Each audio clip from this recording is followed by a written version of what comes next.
everybody, my girlfriend Kelly from Cookies by Kelli is here to show us how to make fly cookies because not my area of expertise, like at all, but that's what she does. So normally Kelly bakes conventional, but when you're baking for me, you use this all-purpose blend in your recipe, and when I'm baking solo without Kelly, I use this.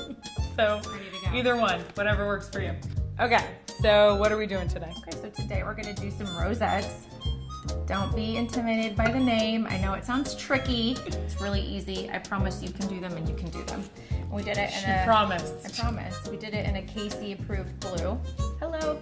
Right, the ring, the shirt. Right, so we grabbed these. Can you see my couch? Oh. It's my color. So we grabbed the tipless bags, and instead of doing just a short little, we're gonna wanna cut it up higher because we do have a tip in here. We have a Wilton one, and we want it to be able to peek through enough.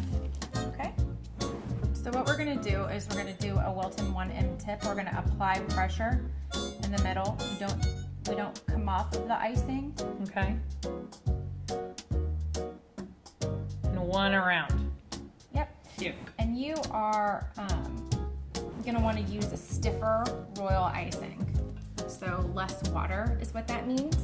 So that it sticks together a lot better. It's harder. Okay. So apply pressure in the middle. Don't take the bag off the icing. Squeeze it out, squeeze it out, squeeze it out, squeeze it out. Perfect. How cute is that? It's cute. A little flower. Wonderful. I love it. Okay. Okay, so you can do it too. We will put the royal icing recipes and stiff versus not stiff, Flooding consistency. flooding consistency on the website. So you can do it too.